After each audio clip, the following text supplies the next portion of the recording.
Hey, so I'm here today, Tim Foley, Chief Growth Officer with ThinkStack, with our CEO, Chris Sachse. How you doing, Chris? Good, Tim. Thanks for having me. Yeah, you got it, man. It's a continuation of the conversation we've been having around ThinkStack and how we position and how we're a little different. And Chris, you've been around in the tech space for a while now. I want to age you, but I think the best part of 20 years or so. So you've seen the good, the bad, and the ugly of what tech vendors and tech companies and service companies have to offer. And so as you built ThinkStack, what have you tried to do a little differently? I think the biggest thing that I saw, and I came into this industry as a non-technology person, and I go back to my origin when it comes to how I learned technology, and the way that technology made sense to me was to align it to some type of business problem that it was solving.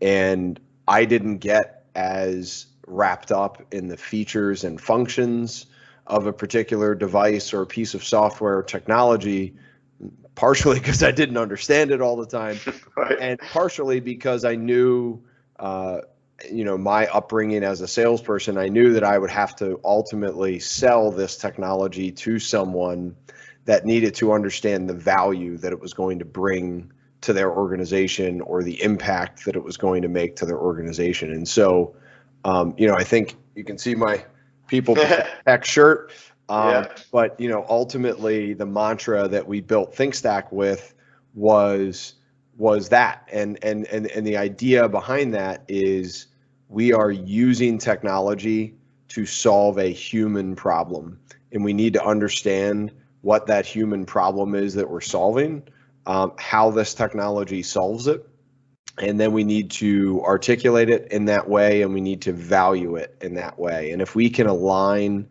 the human problem with the tech solution, then we're going to be able to get the buy-in organizationally and the budget that is required to get that technology solution to be implemented.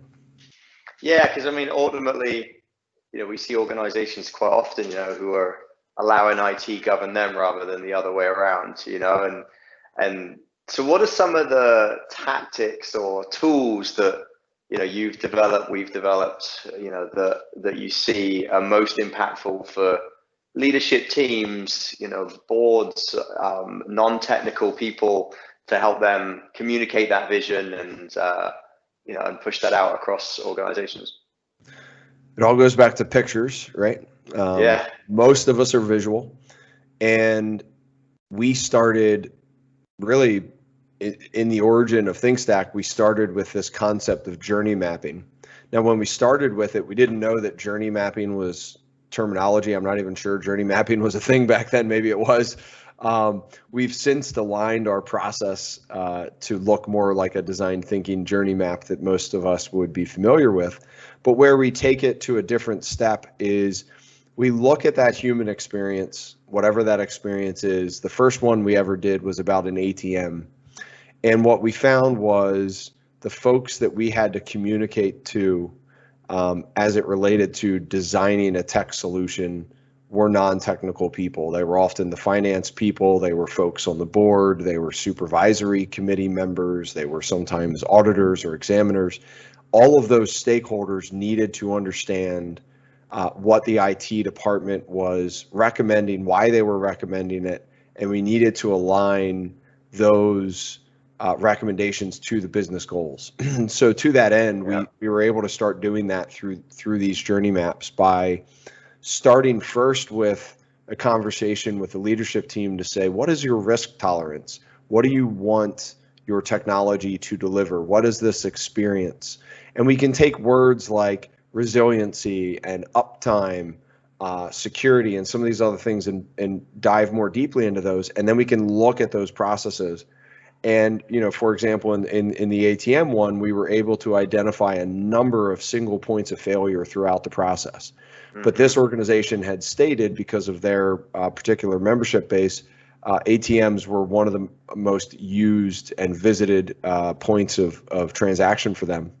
So it was a very critical step to them to eliminate that single point of failure and build a redundant and resilient process behind the scenes to support what they wanted that experience to be, which in this case was, I don't want my ATMs to ever go down. And it was really that simple. And once we built that map, we were able to turn around and say, if we make these 3 little circles redundant, then your ATM process will rarely, if ever, go down. And that had an investment behind it, right? That meant buy this router and this firewall and this switch, and then we could make this redundant for you. But once we aligned those 3 devices with the business process, it was easier for all of the stakeholders, technology experts and not, to understand how that investment was going to make this process better in their mind. And so we've taken that and we've expanded that to every critical business process throughout the organizations that we work with.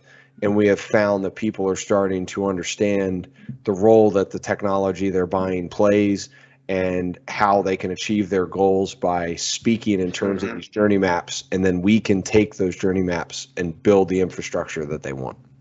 That's really cool. So, I mean, I don't know, it seems funny that it would be a revolutionary idea to bring technology back to people and process, but ultimately that's what it should do, right? It should empower people within processes that they're living in order to be able to give them the experience that they want and align that with their business goals. So, I've witnessed that in action, since I've been here, and it's been super cool. And I know that's one of the things that does make us, very unique and essential. So, well, thanks, man. I know you're a busy guy and you're there in your garage. I'm sure you got to go and, drop one of your kids off or whatever you're doing as CEO dad tonight. So I appreciate your time. I think next time we'll probably dive into our values a little bit more and how they align with everything that we do. But I'm enjoying the series, and thanks for hanging out, and we'll keep chatting on the next one. All right. Thanks for having me, Tim. Cool. Thanks, Chris.